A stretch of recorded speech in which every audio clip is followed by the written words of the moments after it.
여러분은 여러분의 모습에 만족하고 살고 계십니까?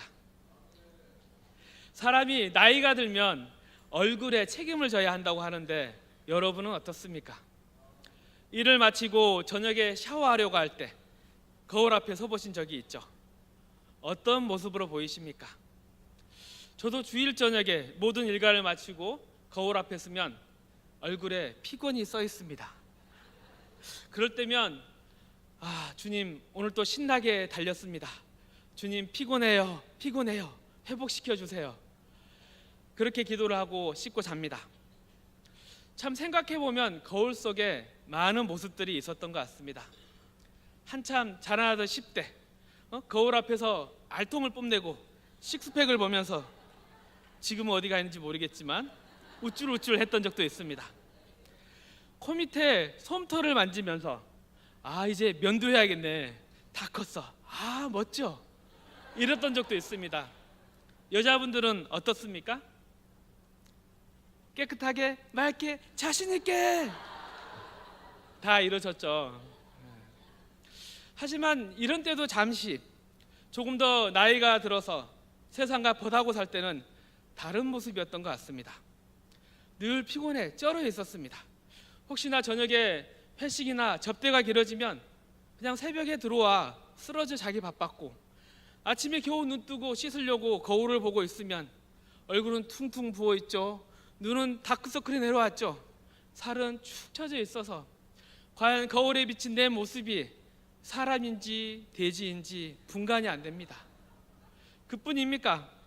정말 힘든 날, 큰 실수를 했거나 진짜 인생 가운데 하지 말아야 했던 일을 했던 그런 날 거울 앞에 서면 정말 그 모습을 지우고 싶어서 정말 주먹을 날려서 그 거울을 깨고 싶었던 그러한 경험이 있지 않으십니까? 오늘 성경 본문 속 둘째 아들이 그런 가운데 서 있습니다. 사방에 돼지들이 꽥꽥 소리를 시끄럽게 지르면서 여물통에 머리를 쳐박고 개걸스럽게 먹이를 처먹고 있습니다. 그리고 그 아들이 그 돼지들 사이를 밀치고 삐집고 들어가서 여물통에 손을 뻗어서 돼지가 먹고 있는 그 지엽 열매를 한 움큼 잡아 쳐다보면서 배고프다. 그 순간 정신이 번쩍 들면서 아니야 그래도 이건 아니야. 사실 둘째 아들도 이렇게 살려고 집을 뛰쳐나온 것은 아니었겠죠. 분명 어렸을 때는 아버지와 형과 행복하게 살았던 적도 있을 것입니다. 하지만 점점 세상의 맛을 알아가면서 더 넓은 세상에서 내 하고 싶은 거 다 하면서 너 최고야, 너 멋져, 이런 모든 사람의 인정을 받는 그런 삶을 꿈꾸게 되었을 것입니다. 그래서 어느 날 아버지께 요구합니다. 아버지, 저에게 제 분깃을 주십시오. 그런데 이 분깃이라는 것은 무엇입니까? 유산에서 둘째가 받을 목이지만 이것은 아버지의 삶입니다. 아들이 만들어낸 무언가가 아니라 아버지의 것이죠. 아버지의 삶을 내어주는 것이고 아버지의 생명을 내어주는 거죠. 그런 소중한 것을 다 싸고 먼 나라로 갑니다. 아버지, 저 잘 돼서 돌아오겠습니다.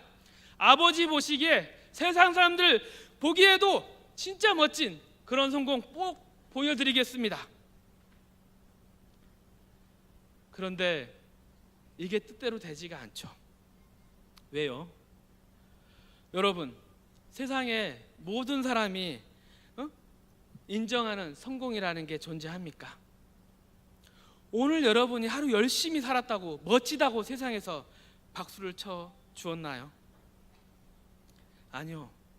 세상은 차라리 서로 나를 인정해 달라고 서로 악쓰고 싸우는 것입니다. 그러니 세상에서 인정받으려고 했던 아들의 삶은 낭비로 끝나고 마는 것입니다. 그러다가 큰 어려움이 닥쳐옵니다. 어려움은 우리의 본 모습을 드러냅니다. 마치 거울처럼. 살림을 다 날리고 나니 먹고 살 것이 없습니다. 밑바닥에 떨어진 거죠. 그래도 굶을 수는 없어서 나가서 일을 합니다. 그런데 무슨 일을 하나요? 돼지 치는 일입니다. 돼지. 유대인 사회에서는 부정한 동물입니다. 아버지와 함께 살고 있었다면 정말 상상할 수도 없는 일을 하고 있는 거죠. 땅을 치고 탄식할 일이지만 그래도 목구멍이 포도청이라 먹고는 살아야겠기에 그 일을 하는 것입니다. 요즘 세상도 비슷합니다. 얼마 전에 웰빙, 힐링이 유행했었습니다. 먹고 사는 게 인생의 목적이라면 더 건강하게, 더 만족스럽게 살자는 거죠. 그런데 이게 원하는 대로 되지가 않죠. 아무리 웰빙 외치지만 그렇게 살 수 없어서 상처만 받죠. 그래서 마음을 위로하자, 그래 상처를 치유하자, 그래서 등장한 게 힐링입니다.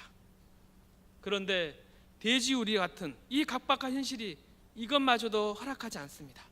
그래서 본능에 충실하게 살자, 그래 먹자, 먹방 방송이 유행하게 되었고 처묵처묵이라는 단어가 유행하게 되었습니다. 그러다 최근에는 이것마저도 안 되니 분노의 사회가 되어버렸습니다. 배를 채울 지엽 열매를 향해 허기진 배를 붙잡고 모두 분노하며 뛰어가는 사회, 그런 삶의 모습 가운데 둘째 아들이 외칩니다. 나 다시 돌아갈래!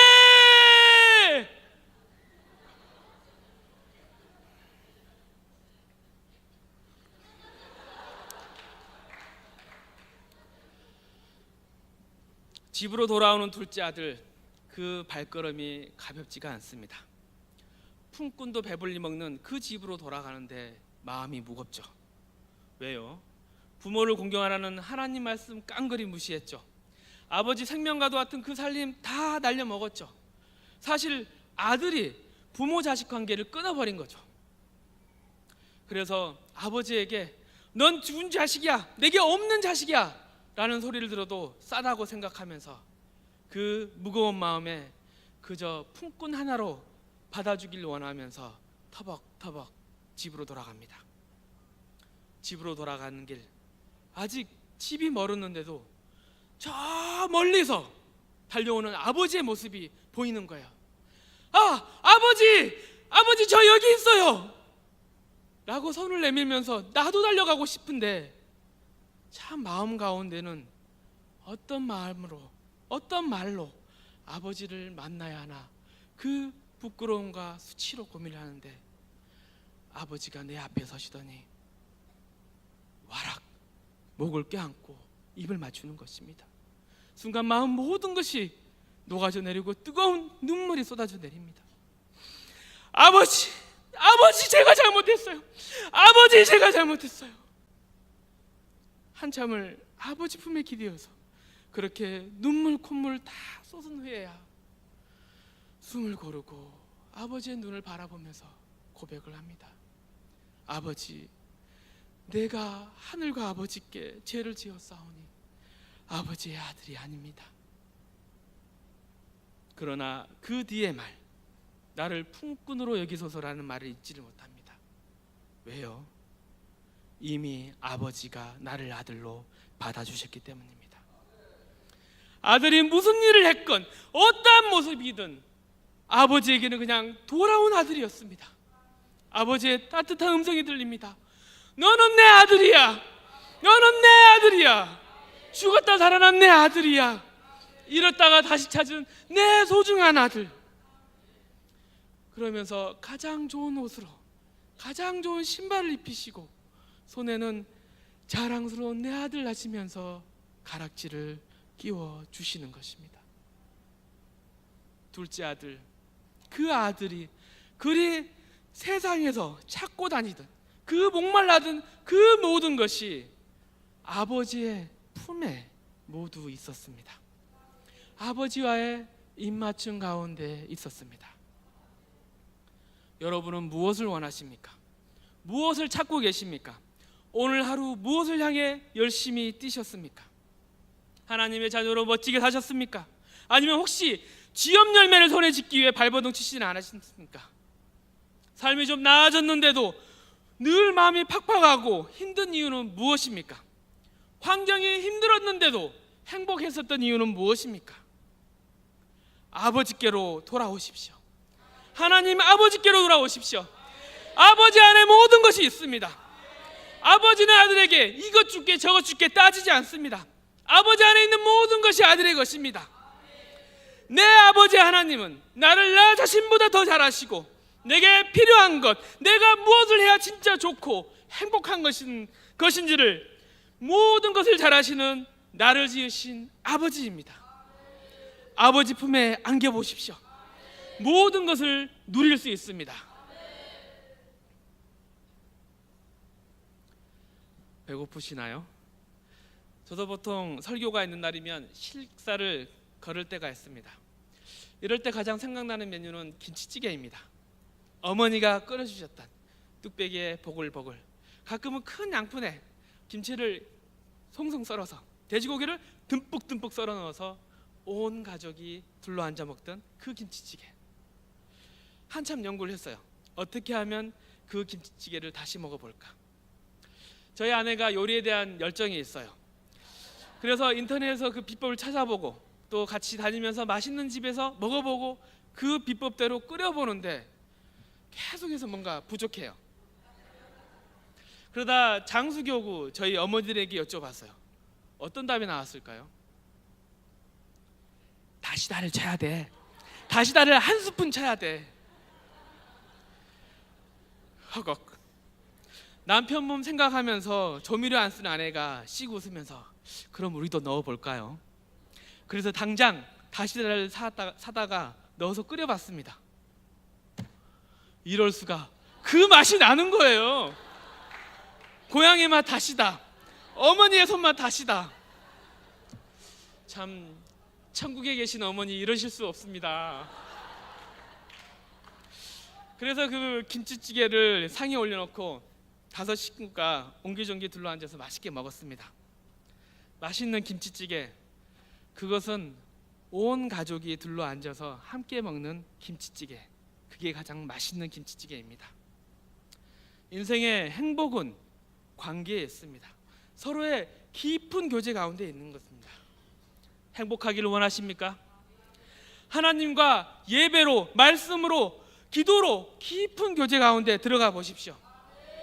또한 하나님이 주신 내 가족, 내 이웃과 함께 보내는 오늘의 일상을 소중히 여겨보십시오. 그 안에 행복이 있습니다. 세상은 우리를 유혹하죠. 더 많이 가지면, 더 많은 사람이 너를 인정하면 너 행복할 거야. 자, 열심히 뛰어, 화이팅! 아니요, 이건 거짓말입니다. 우리가 누구입니까? 하나님의 아들입니다. 깜빡 속으면 바쁘고 분주한 이 세상은 아들을 쉽게 돼지로 만들어버립니다. 속고 있지는 않습니까?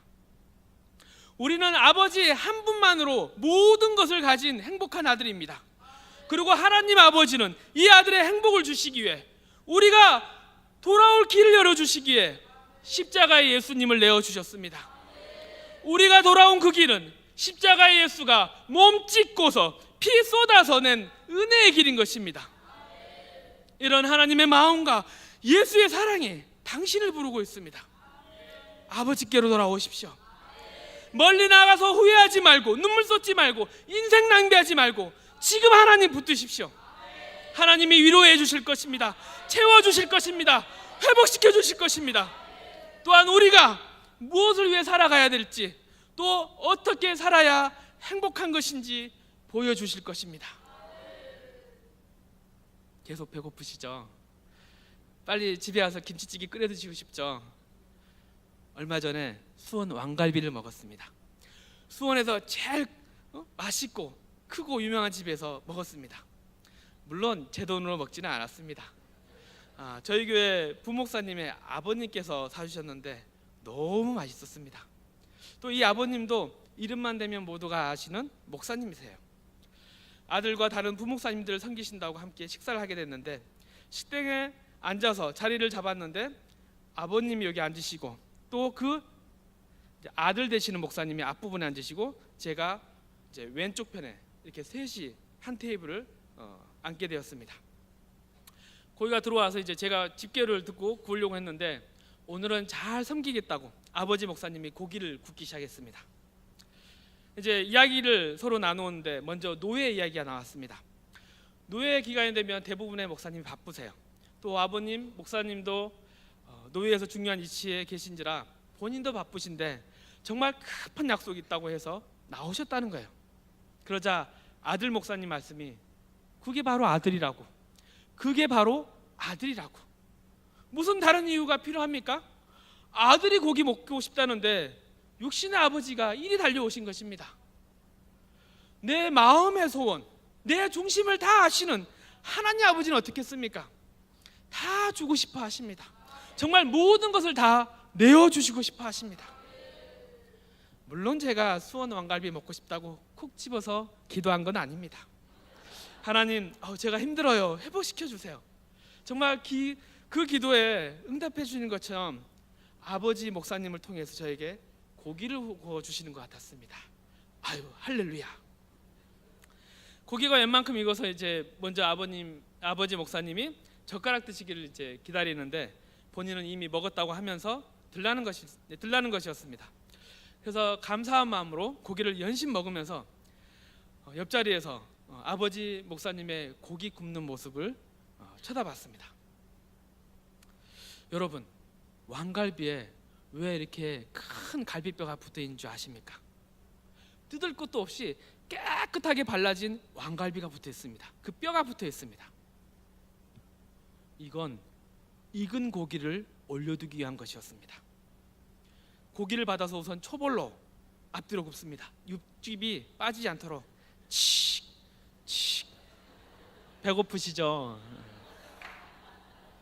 그리고 초벌된 고기를 하루 한쪽에 치워둔 그 갈비뼈 위에 올려놓습니다. 그리고 먹는 속도에 맞춰서 다시 불에 올려서 최적의 타이밍에 먹을 수 있도록 다시 앞뒤로 굽습니다. 이 얼마나 아름답고 섬세하고 상냥한 아버지입니까? 저는 성경에 우리가 하나님의 양자되었다, 그리고 하나님이 아들과 함께 모든 것을 다 내어주시지 않겠느냐라는 표현에 대해서 그렇게 크게 실감하지를 못했습니다. 세상에서 보면 양자는 어떻습니까? 항상 눈치 보죠. 불편한 존재 아닙니까? 근데 이날은 진짜 정말 그 앞에 앉아있는 진짜 아들보다도 제가 더 많이 누렸습니다. 그 테이블에서 구워진 고기 제가 다 먹었습니다. 죄송합니다, 아들 목사님. 네.